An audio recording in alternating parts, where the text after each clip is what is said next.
So recently I made a video talking about the winners of the 2023 NBA offseason, with that being the Washington Wizards. But in today's video, we're taking a look at the losers of this offseason so far, with that being the Philadelphia 76ers and the Golden State Warriors.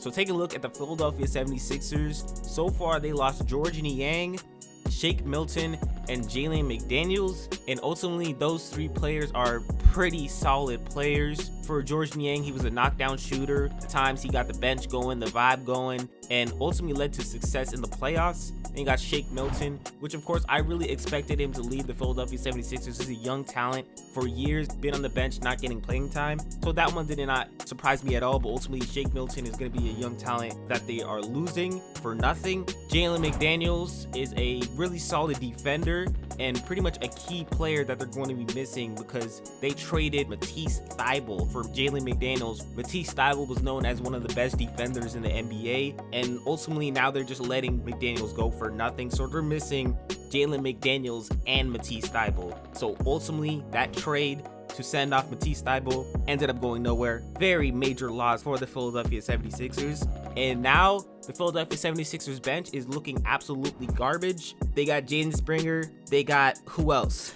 I don't know, but ultimately they're gonna have to get better. Now, obviously, James Harden opted into his contract and requested a trade. He's most likely going to be going to the Los Angeles Clippers, and we're expecting them to get a massive haul, so that could fulfill some of these problems that I'm mentioning to you. But ultimately, the James Harden trade, with it going on for more and more, could potentially even harm the Philadelphia 76ers more, because with the Harden trade looming and more time going off the clock, they will potentially lose out on even more free agents. So this is going to harm the Philadelphia 76ers in the end, because right now there's a lot of solid bench players that the 76ers could pick up, but Daryl Morey might not want to do that because he wants to see where things will go with the James Harden trade. And obviously, who they're expecting to get in a massive haul, they have to have room for those players to come in.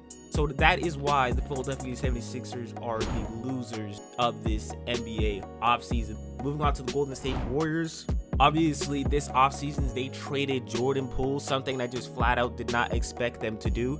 They traded Jordan Poole for CP3. I'm gonna be real with you, that trade is not gonna be ending up good as a good one for years to come. They're really gonna regret that. Now, CP3 is a winning type player who can definitely help them, I guess, compete. But at the same time, the Warriors could have gotten a star and an even better player than CP3. They really missed out on getting free agents this offseason. Now, obviously, the offseason is still going, but right now there isn't that much star free agents that the Golden State Warriors could get. And I feel like this offseason, they did a poor job in recruiting those players like they usually do. They could have packaged players like Kuminga and Moses Moody and even Jordan Poole and gotten a really good player like Jaylen Brown. Obviously, we know the Boston Celtics lost again. Jaylen Brown was up in the air. They could have went out of their way and did that, but they decided not to and got CP3. A very questionable move to me. And ultimately, CP3 just won't do the job for the Golden State Warriors. That is not a player that's going to help them win a championship at all. It's just not happening. And, you know, they did sign Corey Joseph, but that is not that is not a player that is going to get them to that level. Looking in the Western Conference, what they're going to be facing up against, you got the Denver Nuggets doing very well. You got the Phoenix Suns getting better. You got all these teams in the Western Conference potentially getting better. The Golden State Warriors have really disappointed me. They had a lot of different opportunities to do something, and they just didn't do it. You know what I'm saying? Like, they just didn't do it. So yeah, these are the losers of this NBA offseason. And ultimately, for the Golden State Warriors, there's actually not much else they can even do right now. Like I said, like, for the trades, could they split ways with Moses Moody and Jonathan Kuminga? That is something that could happen. And if they do it, they're not going to be the losers in the NBA offseason anymore. And for the 76ers, if they get a massive haul, and get a lot of different players from the Los Angeles Clippers, and then use those players to trade for Damian Lillard, they won't be the losers again. But as of now, these are the losers of the NBA offseason, probably by far. The Golden State Warriors are probably worse, in my opinion.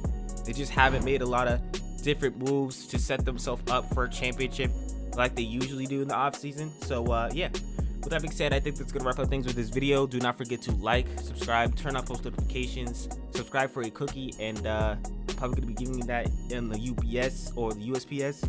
Sport Dusty Arch, and I'm out.